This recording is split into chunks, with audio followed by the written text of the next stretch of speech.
श्री राम जय जय राम, श्री राम जय जय राम। नारायण समारंभां शंकराचार्य मध्यमाम् अस्मदाचार्य पर्यन्तां वन्दे गुरु परंपरां। श्री गुरुचरण सरोज रज निज मन मुकुर सुधार, वरणो रघुबर बिमल जसु जो दायक फलुचार। सच्चिदानंद रूपाय विश्वोत्पत्त्यादि हेतवे, तापत्रय विनाशाय श्रीकृष्णाय वयं नुमः। ओं श्री सीतारामचंद्राभ्यां नमो, महेश्वराभ्यां नमः। जय कादम्बरी दक्षिणेश्वर धाम सरकार से अनुते नमः। सत्संग के क्रम में आज कंस वध की कथा है। कंस बोलता है, निशारयत दुर्वृत्तो वसुदेवात्मजो पुरात्, धनम हरत गोपानां नंदम बधनीत दुर्मतिम, वसुदेवस्तु दुर्मेधा हन्यतामासु सत्तमः, उग्रसेना पिता चापि सानुगः परपक्षगः। कंस कहने लगा, वसुदेव के दोनों पुत्रों को नगर से बाहर निकाल दो, सभी गोपों का धन हर लो, कुबुद्धि नंद को बेड़ियों में जकड़ दो। इस दुमेधा मिथ्यावादी वसुदेव को, जिसने अपनी प्रतिज्ञा का पालन ठीक तरह से नहीं किया है, सज्जन नहीं है, इसे अभी मार दो। यह उग्रसेन हमारे शत्रुपक्ष से जा मिला है, सेवकों सहित इसका काम तमाम कर दो। जब श्री कृष्ण ने ऐसा दुर्वाद कहते सुना तो बोले, मामा जी धैर्य रखिए, सभी को गाली काहे के दे रहे हो। चिढ़कर अंट संट बकने लगा। कृष्ण बोले, मैं सीधी साधी बात करूं, तू उल्टा बकता जाता है। मैं सीधी साधी बात करूं, तू उल्टा बकता जाता है। मामा मैं मीठी बात करूं, तू जहर उगलता जाता है। मामा मैं मीठी बात करूं, तू जहर उगलता जाता है। जो जितना मीठा होता है वो अपना नाश कराता है। जो जितना मीठा होता है वो अपना नाश कराता है। देखो तो मीठे गन्ने को, देखो तो मीठे गन्ने को, कोल्हू में पेला जाता है, कोल्हू में पेला जाता है। मदिरा पीकर कंस तलवार लेकर जैसे ही उठने को हुआ, भगवान तुरंत बड़ी फुर्ती से सिंहासन पर चढ़ गए और जैसे भयंकर विधर को गरुण पकड़ लेता है, उसी प्रकार उसके केस पकड़ लिए और बोले, मामा जी आपने भी मेरी माँ के केस ही पकड़े थे। गोविंद ने केसों को झटका दे करके कंस को राज सिंहासन से नीचे गिरा दिया और ऊपर से स्वयं गिरने से उसका प्राणांत हो गया। बोलो श्री वृंदावन बिहारी लाल की जय। कृष्ण कृष्ण राधा बिहारी नंद लाला, कृष्ण कृष्ण राधा बिहारी नंद लाला। कंस के मरने के बाद उसके कंक आदि 8 भाई भगवान को मारने दौड़े। भगवान ने बिना प्रयास के ही सबको मार दिया। फिर आकाश से पुष्पों की वर्षा होने लगी, दुंदुभियाँ बजने लगी। ब्रह्मादि देवता भगवान की विनती करने लगे। मथुरावासी ब्रजवासी सभी नाचने लगे, अर्थात कंस की पार्टी के लोग रोने लगे और कृष्ण की पार्टी के लोग कीर्तन करने लगे। अतः जो कीर्तन में बोले नहीं वो कंस की पार्टी का कीर्तन करे, वह कृष्ण की पार्टी का प्राणी है। कृष्ण गोविंद गोविंद गोपाला, कृष्ण गोविंद गोविंद गोपाला, मेरो मुरली मनोहर नंद लाला, मेरो मुरली मनोहर नंद लाला। कंस के पूर्व जन्म की कथा है। कंस पूर्व जन्म में कालनेमि नाम का असुर था। समुद्र मंथन प्रसंग में भगवान विष्णु द्वारा मार दिया गया था। पीछे शुक्राचार्य द्वारा संजीवनी विद्या द्वारा जीवित कर दिया गया था। पीछे इसने 100 दिव्य वर्षों तक दूर्वा का रस पीकर ब्रह्मा जी की आराधना की थी। वरदान मांगा था कि मेरे मृत्यु किसी देवता के हाथों ना हो। वही कालनेम उग्रसेन की पत्नी के गर्भ से पुत्र रूप में पैदा हुआ था। बड़े बड़े मल्लों से भी युद्ध करता था। एक बार जरासंध दिग्विजय को निकला, उसका कुवलिया पीठ हाथी जंजीर तोड़कर सेना को रौंदता हुआ कंस की रंगशाला में आ गया और पहलवान तो भय से भाग गए, लेकिन कंस ने उसे सूंड पकड़कर जरासंध की सेना में फेंक दिया था। कंस का पराक्रम देख करके जरासंध ने अपनी आस्ति और प्राप्ति दोनों पुत्रियों का विवाह इसी से कर दिया था। कंस के मर जाने पर उसकी पत्नियां करुण विलाप करने लगीं, जिस प्रकार मानस में मंदोदरी ने विलाप किया था। वरुण कुबेर सुरेश समीरा, रन सन्मुख धरि काहू न धीरा, राम विमुख असहाल तुम्हारा, रहा न को कुल रोव निहारा। श्री कृष्ण ने सबको धैर्य बंधाया, क्रियाकर्म कराए। तत्पश्चात कारागार से अपने माँ बाप उग्रसेन महाराज को निकाला और उनके चरणों में अपना मत्था टेक दिया। कहने लगे, हे मैया, हमें क्षमा करना, प्रारब्ध बस हम आपके पास बाल्यावस्था का आनंद लेने नहीं रह सके, आपकी कुछ सेवा नहीं कर सके। गोविंद के ऐसे मीठे और प्रेम से भरे शब्दों को सुनकर देवकी ने उनको छाती से लगा लिया। आँखों से अश्रुधारा बह चली।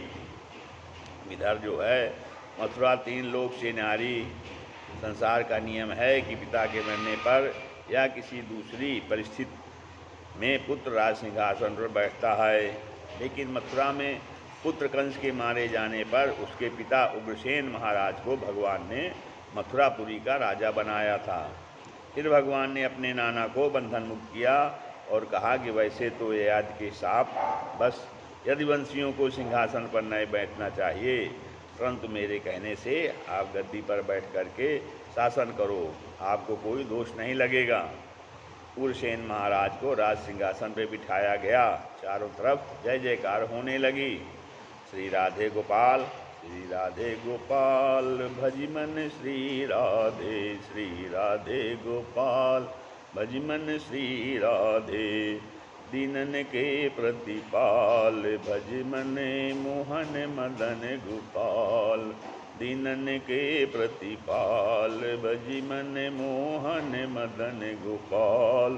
तेरे कटे सकल भवजाल, तेरे कटे सकल भवजाल। हे राजन परीक्षित, वसुदेव जी ने अत्यंत प्रसन्नता के साथ सजी हुई गायें दान कर दी। ब्राह्मणों व अपने पुरोहित गर्गाचार्य को बुलाकर यज्ञोपवीत संस्कार करवाया। सुखदेव जी कहते हैं, ततश्रब्द संस्कारो द्विजत्यम प्राप्य सुब्रतो, गर्गादयत कुलाचार्याद गायत्रम व्रतमास्थितो। यज्ञोपवीत संस्कार के बाद भगवान उज्जैनी नगरी में पढ़ने गए और 64 दिन में 64 कलाएँ सीख ली। गुरुजी बड़े प्रसन्न हुए। तो गुरु दक्षिणा की बात आती है। उज्जैन में जब गुरु आश्रम की हुई शिक्षा पूरी होने का नाटक गोविंद ने पूरा कर लिया, तब बोले, गुरुजी आप हमसे गुरु दक्षिणा मांगिए। चांदीपनी बोले, बेटा यदि देना चाहते हो तो हमारा पुत्र प्रभास क्षेत्र के समुद्र में डूब गया था, आप उसे लाकर दे दें।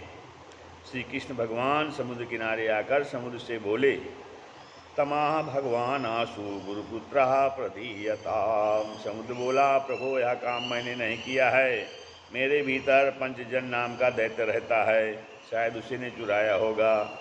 भगवान ने समुद्र में घुसकर शंखासुर को मारकर उसके शरीर से उत्पन्न शंख लिया, पर गुरुपुत्र नहीं मिला। यमराज की संयमनी पुरी में पहुँचे, शंख बजाया।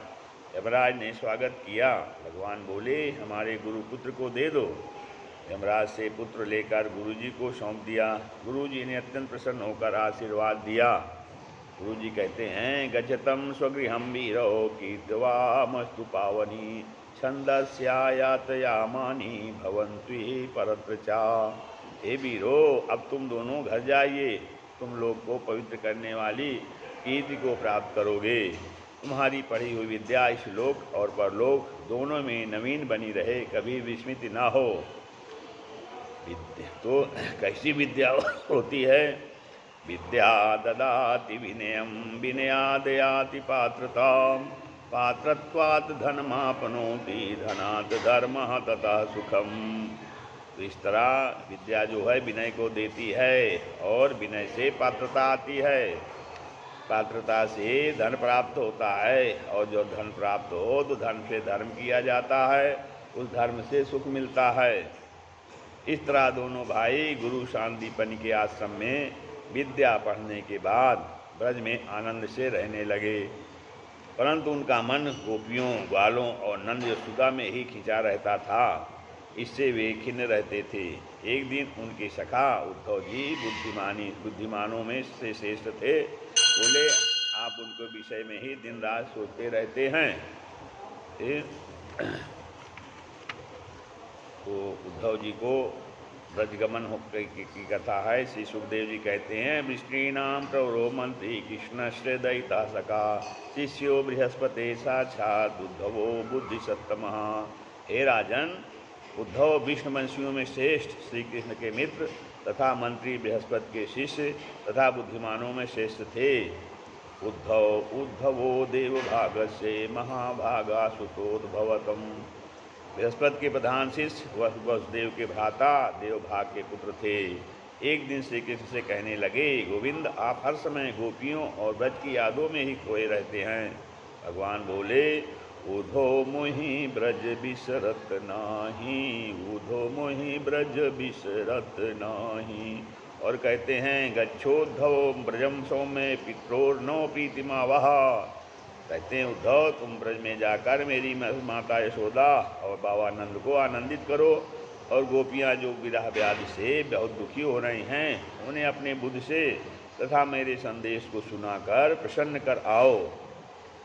उद्धव मैया को सुनयो तेरो लाला दुख पावे, उद्धव मैया को सुनयो तेरो लाला दुख पावे।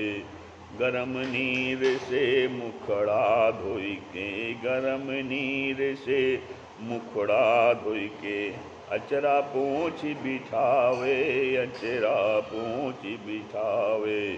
माखन रोटी नाम न जानू, माखन रोटी नाम न जानू। कनुआ कहीं के मोहि कोई न बुलावे, कनुआ कहीं के मोहि कोई न बुलावे। उद्धव मैया को सुनयो तेरो लाला दुख पावे। उंगली पकड़ी नंद बाबा मोई गलियन बीच घुमावे, उंगली पकड़ी नंद बाबा मोई गलियन बीच घुमावे। थक्यो जानी कंधा पे धरी गए, बाबा मोई घर कूले आवे। थक्यो जानी कंधा पे धरी के, बाबा मोई घर कूले आवे। उद्धव मैया को सुनयो तेरो लाला दुख पावे। वन में भूखो जानी कन्हैया, वन में भूखो जानी कन्हैया। करी करी छाक पठावे, करी करी छाक पठावे। हाथ जोड़ी बिनती कही दियो, तेरी रिनिया मैया श्याम कहावे। उद्धव मैया को सुनैयो तेरो लाला दुख पावे। उद्धव जी कृष्ण का संदेश लेकर चल दिए, और जब ब्रज में पहुँचे तो वहाँ के बाग बगीचों में निवास स्थान गोपवालों की शोभा देखकर दंग रह गए। नंद बाबा आदि ने उनका बड़ा स्वागत किया। तदंतर गोविंद की कुशल क्षेम पूछी। नंद बाबा कृष्ण की लीलाओं का पूतना, रेणुकासुर, अष्टासुर, बकासुर आदि को मारा। 7 दिन 7 रात तक गोवर्धन पर्वत उठाकर इंद्र के कोप से ब्रज की रक्षा की थी। इंद्र का मान मर्दन किया। कंस के कोलिया पीठ, सल, कौशल, मुष्टिक चारों को मारा। 10,000 हाथियों के बल वाले कंस को खेल ही खेल में मार दिया था। अब तो वे अपने माता पिता के साथ आनंद से रह रहे होंगे। अब उनको हमारी याद नहीं आती होगी। इतना कहते कहते नंदराय के नेत्रों से आंसुओं को झड़ी लग गई। यशोदा मैया तो रोते रोते अंधी सी हो गई थी। आज उद्धव को देख करके पागल सी हो गई। कहने लगी, यशोदा माई आधी पागल सी, अपने लाला को ढूंढी रही। यशोदा भैया आधी पागल सी, अपने लाला को ढूंढी रही। बोलो पति कहाँ छिपो लाला, यो नंद राय सो पूछ रही, यो नंद राय से पूछ रही। मैं सचमुच कहती हूँ प्रीतम, मेरा लाला रोता होगा। मैं सचमुच कहती हूँ प्रीतम, मेरा लाला रोता होगा। ये मेरे हाथ आज रोते, ये माखन मिश्री रोती है। ये मेरे हाथ आज रोते, ये माखन मिश्री रोती है। मेरी गोदी से बिछड़े आज भर नींद नहीं सोता होगा। मेरी गोदी से बिछड़े आज भर नींद नहीं सोता होगा। ये मेरे हाथ आज रोते, ये माखन मिश्री रोती है। रोता होगा खाने वाला, या प्रतीति मुझको होती है, या प्रतीति मुझको होती है। उद्धव नंद यशोदा के उस प्रेम को देख करके भाव विभोर हो गए। नंद बाबा को धैर्य बनाकर के उनको समझाने लगे। युवयो रेयो नैवाय महात्मजो भगवान हरि, सर्वेशा महात्मजो ह्यात्मा पिता माता स ईश्वरा। हे नंदराज जी, आपका लाला श्री कृष्ण आपका ही लाला नहीं है, वे समस्त प्राणियों के आत्मा, पुत्र, माता पिता और स्वामी भी हैं। वे साधारण बालक नहीं हैं। इसी प्रकार समझाते बातें करते करते रात व्यतीत हो गई। प्रातःकाल जब सूर्य नारायण उदय हुए तब गोपियों ने देखा कि नंद बाबा के द्वार पर एक रथ खड़ा हुआ है। कोई कहने लगी, कहीं वह क्रूर ही तो पुनः नहीं आ गया। तभी संध्या बंदन करके उद्धव जी आते हुए दिखाई दिए। उनका वेश श्री कृष्ण से मिलता जुलता था। गले में कमल के पुष्पों की माला, कानों में कुंडल और पीताम्बर धारण की हुई हैं। गोपियों ने परिचय प्राप्त करके जाना कि हमारे लिए श्री कृष्ण का संदेश लेकर आए हैं, तो उनका सिर झुकाकर स्वागत किया और आदरपूर्वक कहने लगी कि हमें उस पाती को दे दो। कहने लगी, मुँह लिखो है कहा, मुँह लिखो ये कहा, मुँह लिखो है कहा, दौड़ी चली आती हैं। मुँह लिखो है कहा, दौड़ी चली आती हैं। कोई छीन पाती, कोई छीन नहीं पाती पाती, कोई छीन पाती, कोई छीन नहीं पाती पाती।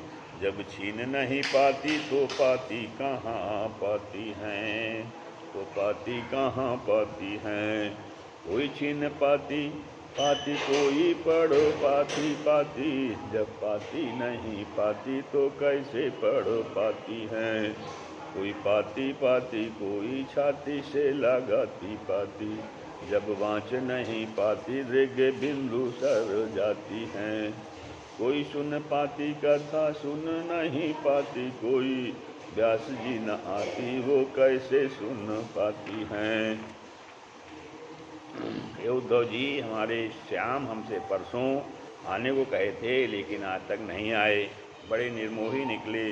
कल तक जो हमारे घरों से माखन चूरा चूरा खाते थे, अनेक प्रकार की लीला करते थे, आज वे मथुराधीश बनकर हमारे ब्रह्म ब्रजवासी गोपी, ग्वाला, नंद, यशोदा मैया, गाय बछड़ों आज सभी से नाता जोड़ चुके हैं। हे उद्धव जी, संसार में अमृतम शिश्रे बहिनी, अमृतम श्री दर्शनम, अमृतम राज सम्मानम, अमृतम क्षीर भोजनम।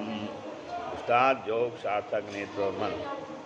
गोपी कहती हैं, निस्वम त्यजति गणिका, अकल्पम नृत्यपजा, अधीत विद्याचार्य मिथिजो दत्त। उद्धव जी वैश्यादत्त को छोड़ देती हैं, असमर्थ राजा को प्रजा त्याग देती हैं, शिष्य विद्या प्राप्त करने के पश्चात आचार्य को त्याग देते हैं, और ऋतु यज्ञ कराने वाले लोग दक्षिणा मिल जाने के बाद यजमान को त्याग देते हैं। खगावीत फलम वृक्षम भक्त्या चातिथयो गृहम, दग्धम मृगास्तथारण्यम, जारो भुक्त्वा रताम प्रियम। पक्षी फल न रहने पर वृक्ष को छोड़ देते हैं, अतिथ खा पी कर उस घर को याद नहीं करता। आग लग जाने के बाद हिरण उस जंगल को छोड़ देते हैं। कामासक्त पुरुष स्त्री से भोग करने के पश्चात विमुक्त होते हैं। सुर नर मुनि सब कही हरी थी, ईश्वरथ लागी कही सब प्रीति। इस प्रकार कहकर गोपियाँ लज्जा छोड़ करके रोने लगीं। गोपियों की ऐसी दशा देख करके उद्धव जी का सारा ज्ञान काफूर हो गया। तभी एक भ्रमर और आ करके एक गोपी के कान के पास गुनगुनाया। प्रेम में दीवानी गोपी समझने लगी, श्री कृष्ण ने इसे मुझे मनाने भेजा है। श्री राम जय राम, जय जय राम, श्री राम।